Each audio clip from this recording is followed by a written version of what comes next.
안녕하십니까. 서울 하이안 치과 쌍문점 대표원장, 구강암면외과 전문의 민철기 원장입니다.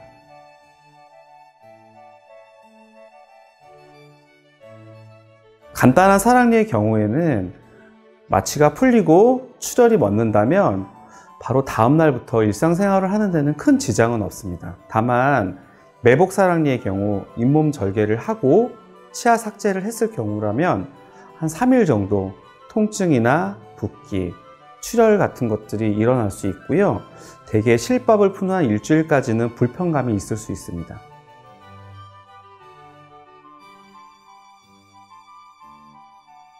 그런 질문을 하시는 분들이 많은데, 양쪽을 같이 마취했을 경우 몇 시간 동안 감각이 없어지기 때문에 환자분들이 무의식적으로 혀나 입술을 깨무는 경우가 굉장히 많습니다. 또한 음식을 먹거나 아니면 일상생활을 하는데 굉장히 불편함을 초래하기 때문에 양쪽을 동시에 발치를 하는 경우는 별로 추천되진 않습니다. 다만 환자분들이 원하신다면 오른쪽이든 왼쪽이든 한쪽으로 위아래 사랑니를 뽑는 경우는 같이 해드리는 경우가 많고요.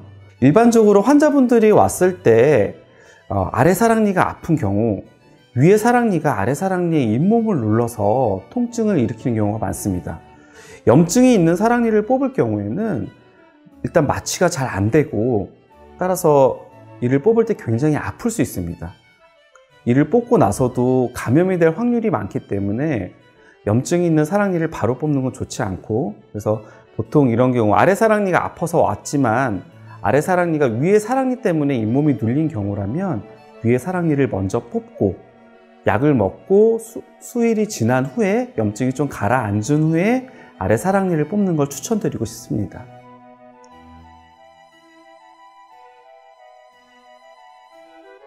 대부분 매복된 사랑니나 사랑니가 옆으로 누워있는 경우에 사랑니의 뿌리 끝이 여기 보이는 하치조신경이라는 아래 턱뼈에 있는 신경과 굉장히 근접해 있는 경우가 대부분입니다. 하지만 구강암면외과 전문의가 발치를 하는 경우 치과 의사에 의해서 신경이 손상된 일은 거의 없다고 볼 수 있습니다. 다만 구조적인 문제 때문에 마취를 했을 때 마취 주사 침이 아주 드물게 직접적으로 신경에 손상을 주거나 이를 뽑은 과정에서 사랑니의 뿌리 끝이 신경에 가까이 있어서 신경이 같이 찍히거나 손상되는 경우가 아주 드물게 발생할 수 있습니다. 다만 개인의 차이에 의해서 신경이 완전히 절단되는 건 아니기 때문에 서서히 회복이 가능하게 됩니다. 그리고 신경 손상 때문에 발치를 주저하시는 분들이 계시긴 한데요.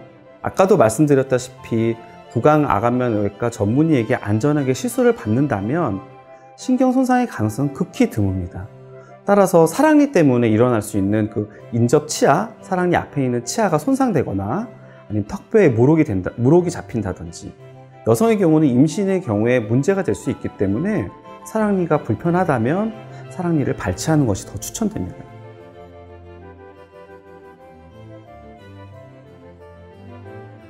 일반적으로 마취가 풀리고 나서 몇 시간 동안은 통증이 있을 수 있습니다. 지극히 일반적인 그 증상이고요. 마취가 풀린 후에 통증이 있다면 항생제나 진통소염제를 복용하게 된다면 통증은 대부분 가라앉습니다. 염증이 많은 사랑니를 뽑은 경우라면은 마취가 잘 안 되기도 하고 2차 감염의 위험이 있기 때문에 통증이 좀 수반되는 경우가 오래 갈 수 있습니다. 그래서 가급적이면 염증이 있는 상태에서의 사랑니는 먼저 항생제나 진통소염제를 복용한 후에 발치를 하는 걸 추천드립니다. 발치 후에 담배나 술, 사우나 등 발치 후에 주의사항만 잘 지키신다면은 특별히 통증이 일어날 일은 없다고 볼 수 있습니다.